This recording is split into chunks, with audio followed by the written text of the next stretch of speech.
তুমি আমার কৈতরি, তুমি আমার টুনটুনি, তুমি আমার ময়না পাখি, তুমি আমার সোনা পাখি। ওই যে কয় কলিজা, তার মানে প্র্যাকটিস চলে বাসায়। আর কি ডাকেন ভাবিরে, কি ডাকেন বলেন? জান,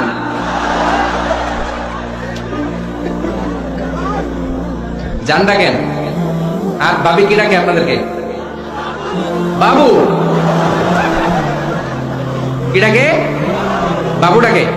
আর কি ডাকে? হ্যাঁ, বেবি। পোলাপান কত দুষ্ট দেখছেন, বেবি ডাকে নাকি? স্বামী স্ত্রীর মধ্যে এই সোহাগপূর্ণ, এই ভালোবাসাপূর্ণ এই ডাকাডাকিতে কোনো গুনাহ নাই, আছে সওয়াব। এগুলো দাম্পত্য জীবনকে সুখময় করে, ঠিক না? দাম্পত্য জীবনটাই এমন, কখনো ঝগড়া, কখনো হাসাহাসি, কখনো মেঘ, কখনো বৃষ্টি, আছে না নাই? হয় না এরকম? আপস এন্ড ডাউনস, মাঝে মাঝে একটু ঝগড়া, মাঝে মাঝে আবার ভালোবাসা, আবার খুনসুটি। এগুলো মিলেমিশে একাকার করে স্যাক্রিফাইস দিয়ে একে অপরকে জয় করে নিতে হয়। কারণ no one is perfect in this world. এই পৃথিবীতে কেউই পারফেক্ট না। আপনি আপনার বউয়ের দোষ খুঁজলে আপনারও দোষ আছে না নাই? কেউ দোষমুক্ত নয়। ভাইরা, ঝগড়া করবেন না। ঝগড়া কিন্তু নবী রাসূলদের পরিবারেও ছিল, আল্লাহ রাসূল সাল্লাল্লাহু আলাইহি ওয়াসাল্লামের পরিবারেও ঝগড়া ছিল। এটা স্বাভাবিক। দাম্পত্য জীবনের খুব সিম্পল ইস্যু। একজন রাগ করলে আরেকজন থেমে যাবে। পারবেন? কি হলো, পারবেন না? আল্লাহর হাবিব সাল্লাল্লাহু আলাইহি ওয়াসাল্লামের সাথে আম্মা জান আয়েশার ঝগড়া হতো। মজার একটা হাদিস শুনেন, সহিহ বুখারীর হাদিস, মুসনাদ আহমদ ইবনে হাম্বলও এসেছে এই হাদিসটা। আম্মা জান আয়েশার সাথে ঝগড়ার পর আম্মা জান আয়েশাও রাগ, আল্লাহ রাসূল সাল্লাল্লাহু আলাইহি ওয়াসাল্লাম রাগ। এখন রাগ মেটানোর দরকার আছে না নাই? আল্লাহ রাসূল সাল্লাল্লাহু আলাইহি ওয়াসাল্লাম বললেন, আয়েশা চলো মিটমাট করে ফেলি। সুবহানাল্লাহ বলবেন না? চলো মিটমাট করি। তো কারে ডাকবো মিটমাটের জন্য? ওমর রে ডাকি। আম্মা জান আয়েশা বলে, না, ওমর গলিব, ওমর খুব মেজাজ ওলা, আমার ডর লাগে। তোমার আব্বারে ডাকি। আব্বারে ডাকি। আব্বারে ডাকেন। খুশি হয়ে গেছেন আম্মা জান আয়েশা রাদিয়াল্লাহু। আবু বকর রাদিয়াল্লাহু চলে আসলেন, দাঁড়ালেন।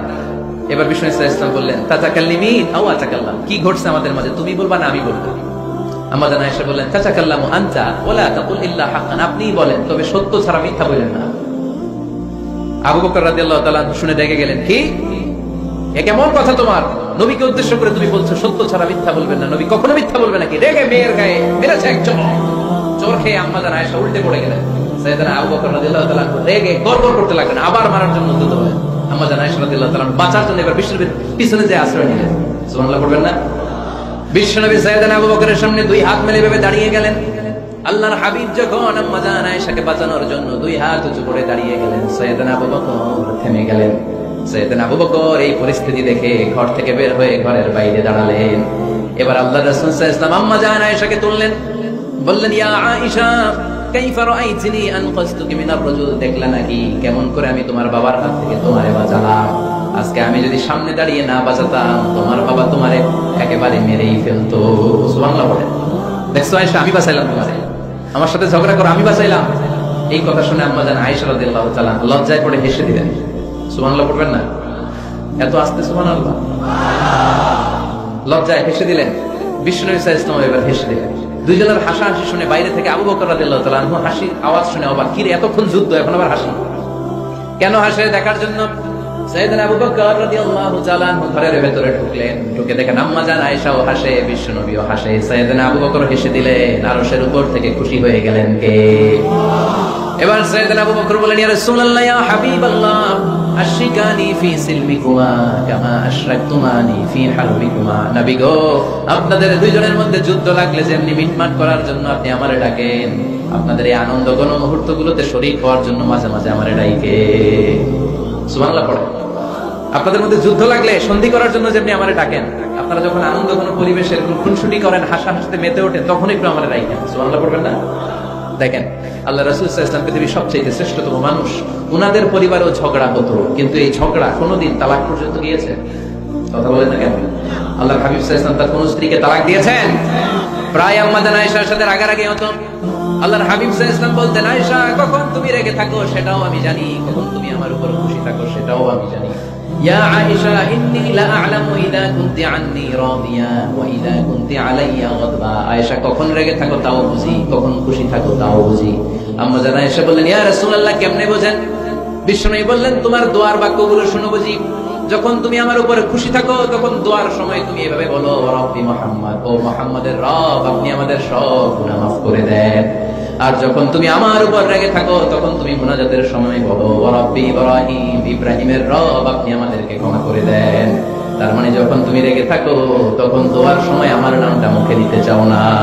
সুবহানাল্লাহ পড়েন। তখন তুমি দোয়ার সময় অন্য নবীর নাম নাও। আম্মা জানা এসে বললেন ইয়া রাসূলুল্লাহ মা আহাজুরু ইল্লা ইসমাক, আমি তো শুধু নামটাই সরাই, আমার মুখ থেকে কেবল আপনার নামটাই সরায় রাখি, আমার হৃদয় থেকে কখনো আপনারে সরাতে পারি না। আমার হৃদয়ে জুড়ে আপনি মা আহাজুরু ইল্লা ইসমাক, নবী হে আমি শুধু দোয়ার সময় রাগের মাথায় আপনার নামটা বাদ দেই, হৃদয় থেকে তো আপনারে বাদ দিতে পারি না। সুবহানাল্লাহ বলবেন না? তার মানে নবীদের ফ্যামিলি তো ঝগড়া এগুলো হতো, কিন্তু এটা তালাক পর্যন্ত করা হতো না, ঠিক কিনা? সহিহ মুসলিমে এসেছে ইন্না ইবলিস ইয়াদাউ আরশাহু আলাল মা, ইবলিস শয়তান তার সিংহাসন গেড়েছে সাগরের উপর। কোথায়? ইবলিসের সিংহাসন কোথায়? সাগরের উপর। সুম্মা ইয়াবআসু সারায়াহু, সে প্রতিদিন সকালবেলা তার সাঙ্গপাঙ্গ করে গোটা পৃথিবীতে পাঠায়, যা পৃথিবীতে ফাসাদ সৃষ্টি কর, ফাসাদ সৃষ্টি কর। ইবলিস যখন সাঙ্গপাঙ্গদেরকে গোটা পৃথিবীতে ছড়িয়ে দেয়, সারাদিন ধোঁকা দেওয়ার পরে ওয়াসওয়াসা দেওয়ার পরে রাত্রিবেলা ইবলিসের কাছে ফিরে আসে, এসে বলে ও ইবলিস আমি আজকে আল্লাহর বান্দাদেরকে দিয়ে মিথ্যা কথা বলিয়েছি। ইবলিস বলে এটা তো কোনো ব্যাপারই না, এগুলোই তো তোদের কাজ। আরেক শয়তান বলে আমি ওজনে কম দিয়েছি একজনের মাধ্যমে বাজারে, ইবলিস বলে এটাও তেমন বড় কোনো কাজ নয়। আরেকজন বলে আমি সুদের ডিলিংস করিয়েছি, ইবলিস বলে এটাও কোনো কাজ নয়। আরেক শয়তান বলে আমি মদের আড্ডাখানায় নিয়ে মসজিদে যেতে নিয়েছিল, সেখান থেকে সরিয়ে মদের আড্ডাখানায় আল্লাহর বান্দাদেরকে নিয়েছি, ইবলিস বলে এটাও তেমন বড় কোনো কাজ নয়। আরেক শয়তান এসে বলে মা তারাকতুহু হাত্তা ফাররাকতু বাইনাহু ওয়া বাইনা ইমরাআতিহি, আমি এক আল্লাহর বান্দার সাথে বান্দির ঝগড়া লাগিয়ে ঝগড়া করাতে করাতে তালাক পর্যন্ত নিয়ে গিয়েছি। মা তারাকতুহু হাত্তা ফাররাকতু বাইনাহু ওয়া বাইনা ইমরাআতিহি, আমি এক ঈমানদার পরিবারকে ধ্বংসের শেষ প্রান্তে নিয়ে গিয়েছি, সামান্য ঝগড়ার পরে আমি ওয়াসওয়াসা দিতে দিতে ঝগড়া বাড়াতে বাড়াতে তালাক পর্যন্ত নিয়েছি। ইবলিস বলে শাবাশ, তুই তো কাজের মতো কাজ করেছিস, আমার কাছে আয়, আমার কাঁধে ওঠ। ইবলিস তখন ওই শয়তানকে কাঁধে নিয়ে নাচতে শুরু করে। নাউজুবিল্লাহ পড়বেন না? এজন্য ঈমানদারদের সংসার ভেঙে খান খান হোক, এটা হলে ইবলিস খুশি, আর ঈমানদারের পরিবার টিকে থাকলে আমার আল্লাহ খুশি। আমরা কার খুশি চাই? এজন্য শয়তানদের খুশি হতে দেওয়া যাবে না। ঈমানদারদের পরিবারগুলো ঝগড়ার মাধ্যমে ভেঙে যাক, সব সময় শয়তানের মিশন এটা। আর ঈমানদারদের পরিবারগুলো টিকে থাক, এটা আমার আল্লাহ সব সময় চায়। সুবহানাল্লাহ পড়েন। দাম্পত্য জীবনের কোনো গোপন কথা অন্যের কাছে শেয়ার করা যাবে না। হাদিসে এসেছে এটাকে বলা হয়েছে আযামুল আমানা, এটা সবচেয়ে বড় আমানত। যারা দাম্পত্য জীবনের একান্ত বিষয় কারোর সাথে শেয়ার করে তারা সবচেয়ে বড় কবিরা গুনাহ করে। আশরারুন নাস বলেছেন বিশ্বনবী এদেরকে, সবচেয়ে নিকৃষ্ট মানুষ। ইয়াউমাল কিয়ামাতি মানজিলাতান, আল্লাহর কাছে কিয়ামতের দিন সবচেয়ে নিকৃষ্ট হয়ে দাঁড়াবে ওই দম্পতি, ওই নারী কিংবা ওই পুরুষ। তুফতি ইলা যাওজিহি ওয়া ইউফদি ইলা যাওজিহা সুম্মা ইউনশিরু সিররাহা, তারা একান্ত সময়ে ফিজিক্যাল ইন্টিমেসিতে যা করে এটা পরে মানুষের কাছে বলে বেড়ায়, এরকম আসরা নাই? খবরদার, এটা বড় কবিরা গুনাহ। অনেক বোনরা একসাথে হলে দাম্পত্য জীবনের বিভিন্ন গোপন বিষয় নিয়ে কথা বলে, আসরা নাই? অনেক পুরুষরা একে অপরের সাথে বন্ধুদের সাথে বিভিন্ন বিষয় নিয়ে শেয়ার করে, এটা এমন ওইটা এমন, এগুলো বলা যাবে? আর সিবাউ হারাম, দাম্পত্য জীবনের সব বিষয়, স্বামীর সব বিষয় স্ত্রীর কাছে আমানত, স্ত্রীর সব বিষয় স্বামীর কাছে আমানত রেখেছে কে? দাম্পত্য জীবনের এই প্রাইভেট লাইফের কোনো কিছু কিয়ামত পর্যন্ত অন্যের কাছে প্রকাশ করাকে হারাম ঘোষণা করে দিয়েছে কে? এজন্য খবরদার আমার বোনেরা, একসাথে মহিলারা হলে পেটের কথা পিঠের কথা সব বের করে দেয়, আসরা নাই? কিছু থাকে না, সব বের হয়ে যায়। খবরদার, সব বললেও দাম্পত্য জীবনের কোনো কথা শেয়ার করা যাবে? আমার ভাইয়েরা খবরদার, আপনাদের দাম্পত্য জীবনের কোনো কথা আপনার বন্ধুর সাথে শেয়ার করতে পারবেন না। এগুলো ফ্যামিলির শান্তি নষ্ট করে, দাম্পত্য জীবনের সুখকে নষ্ট করে।